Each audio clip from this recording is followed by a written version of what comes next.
Bonjour et bienvenue dans cette nouvelle vidéo. Je suis Isabelle Agassi, nutrithérapeute et coach au mieux-être. Et ma mission est de vous inspirer à vivre une vie plus équilibrée, à mincir son régime mais avec une alimentation qui vous correspond, à croire en vous et à retrouver le pouvoir qui vous appartient. Aujourd'hui dans cette vidéo, je voulais vous parler d'une astuce très puissante pour que vos repas de fin d'année ne se transforment pas en kilos supplémentaires. Mais avant cela, je vous invite à vous abonner à ma chaîne si cela n'est pas fait et à télécharger mes e-books que je vous offre gratuitement dans la description juste en dessous de cette vidéo. Vous trouverez également d'autres e-books sur mon blog quitte-tes-kilos.com. Alors, je réponds en fait à une question qui revient beaucoup en ce moment, en cette fin d'année. Comment faire pour les repas de fête? J'ai peur de grossir. Premièrement, il ne devrait pas y avoir de différence entre les repas de fin d'année et durant l'année. Donc, respectez toujours bien votre faim et sachez vous arrêter avant d'être gavé comme une noix en pensant à tous les prochains repas qui vont suivre. Vous n'êtes pas une condamnée à mort qui mange son dernier repas de toute sa vie.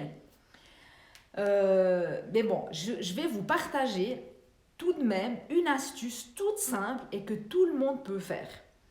Alors, en pensant à ces prochains repas de fin d'année qui vont arriver, vous allez tout de même manger, je sais très bien, je vous vois, plus que d'habitude.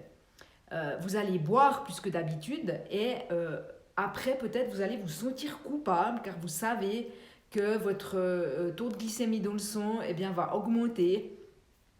Donc, vous ne serez peut-être pas top. Donc, il y a deux facteurs importants à prendre en compte. Le premier, c'est de contrôler, comme je le disais, votre glycémie, votre taux de sucre dans le sang durant la journée. Et le second, c'est le degré de l'inflammation du corps.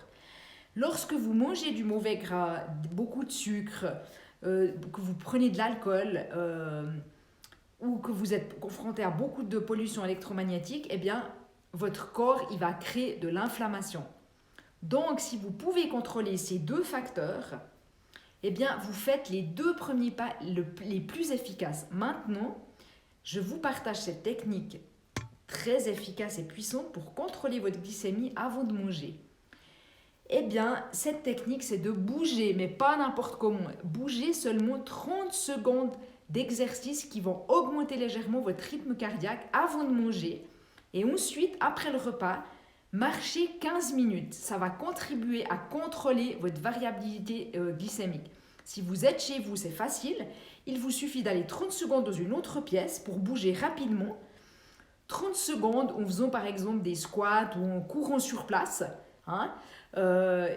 Donc, il suffit que vos battements cardiaques augmentent un peu. Et lorsque vous avez fini de manger, sortez marcher 15 minutes.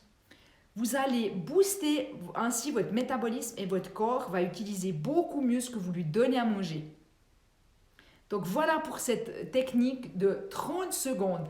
30 secondes, c'est vraiment pas beaucoup. Vous allez trouver un moyen de augmenter votre rythme cardiaque pendant 30 secondes avant ces repas qui sont importants. Vous allez manger plus que d'habitude. Donc voilà, en espérant que cette vidéo vous ait inspiré et qu'elle vous rapproche vers plus de vitalité et plus de santé. À bientôt!